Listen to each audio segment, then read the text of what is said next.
What's going on with the Bengals? Trey Hendrickson remains a holdout. There's unprovoked shark attacks and there's provoked shark attacks. Obviously, he's frustrated that the Bengals haven't offered him what he feels he deserves. Just to say the actions are speaking a lot louder in a different direction. They have no shot without him, and they're not going to develop Shedeur Stewart the way they want to without him. The Cincinnati Bengals select Shedeur Stewart. Shedeur Stewart, he's now left in the midst of a contract dispute. I just decided not to sign those papers. That's a bad look for the organization.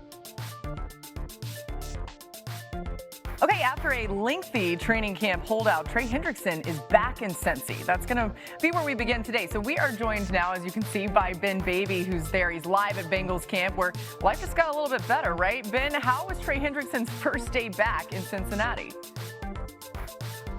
Laura, you ask a lot of guys today, and it felt normal. And in fact, I spoke to defensive end Myles Murphy. He thought today was going to be the day he finally beats Trey Hendrickson into the building on his first day back. Myles told me he rolled in around 6:30 and 6:45, and no, Hendrickson was already in the cold tub ready to go. He was in meetings this morning, and while he wasn't practicing, he was definitely a very intense observer. I saw him working with a lot of the young players, including Murphy, who told me that Hendrickson was giving him some technique tips, such as how to work his shoulder in certain moves.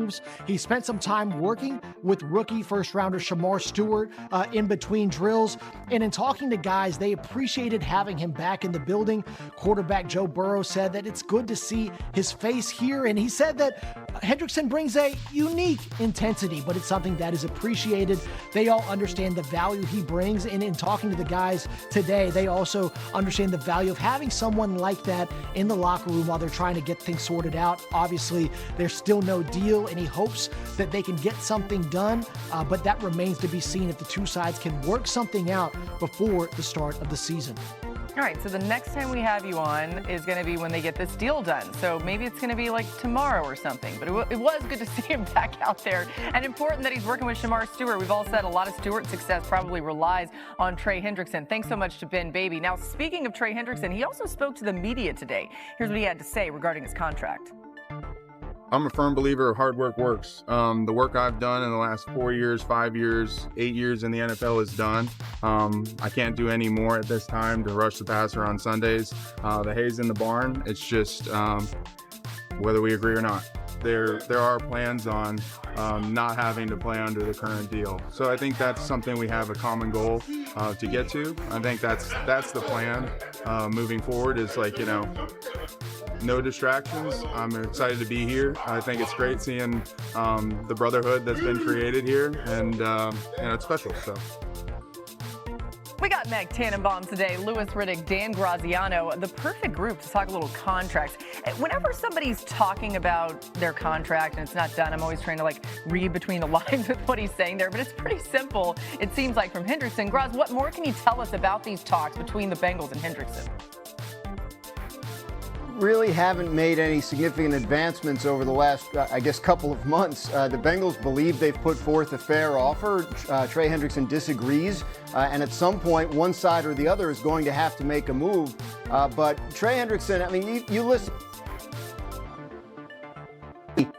He requested a trade earlier in the offseason because of the contract situation, but they couldn't find a trade partner. He really just wants the Bengals to find a way to make this right so he can continue his career in a place where he's been very happy. So it's about guarantees in future years, something the Bengals haven't done in very many contracts, Joe Burrow and Jamar Chase being the exceptions. But at 30 years old, Trey Hendrickson's not a guy that the Bengals feel great about making that move for at this point. So we continue to wait. Yeah, and Laura, what's interesting is T.J. Watt and Trey Hendrickson are 2 months apart, Ross. So because of that, he's saying, hey, I've outproduced T.J. Watt. We are the same age. Why should I take anything less? Over the last 2 years, I've led the NFL in sacks. And if I was the Bengals guys, here's what I'm concerned about. The $50,000 fines go away because he's now in. But back in 2019, Jalen Ramsey of the then Jaguars, quote unquote, held in with a bad back, didn't practice, eventually got traded to the Rams, and the rest is history. So now that he's back and not practicing, if I'm the Bengals, I'm trying to figure out a way to get this deal done. They had a great offseason getting Jamar Chase and T. Higgins extended, but until he practices, there is a vulnerability here that this keeps going on. And again, it's not often, but it did happen in 2019 where Jalen Ramsey was able to force a trade despite being in the building every day. Yeah, look, Mike, this almost seems too easy in terms of wanting to get it done. I mean, I get that. And Mike Brown has already stated the fact that, he feels as though this eventually will get done because he said, quote, these things have a way of working themselves out. I'll tell you what, I'm sure when he put his eyes on him here today, when you just looked at Trey Hendrickson right there, does it look like my man's been working out? Does it look like he's ready to roll? Oh, yeah. This dude is a pass rushing phenom now. Look, he's strapped and ready to go now. And what's interesting about this is the fact that, look, I had this debate with Mad Dog on First Take earlier today when you're talking about guys who are already under contract and should they honor their contract versus, the teams being able to get out of conditional guarantees and, especially when it seems as though a contract becomes prohibitive to the salary cap and doesn't allow them to do the things they do. Like they can get out of contracts, but players shouldn't be asking for more money. Look, Trey Hendrickson, I said this earlier today, he has so far outperformed his current contract, that it's not even funny. And this whole thing about, being 30 years old and maybe them having a little bit of an issue with trying to project his future performance. Look, he doesn't have a significant injury history. He doesn't have, especially in the recent past, over the past 2 to 3 years, he doesn't have those ups and downs in terms of his production or his availability. So projecting forward, obviously Cincinnati has a lot more information than we do.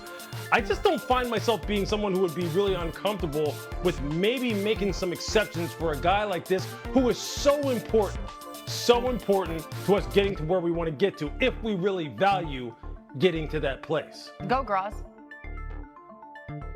Yeah, the Bengals are uncomfortable with doing it for anyone. They didn't want to have to do it for Burrow. They didn't want to have to do it for Chase. But they did for those two exceptional players who were both 26 years old at the time they signed the extensions. So the concern is not about injury history or anything like that. It's about, at some point does the play decline and fundamentally about a front office that absolutely abhors the idea of guaranteeing money in future years in any contract they give out. That's a good reminder specific to Cincinnati. By the way, you heard Mike T mentioning TJ Watt. Myles Garrett and Watt, the only players with more sacks than Hendrickson since he joined the Bengals in 2021. His production cannot be denied.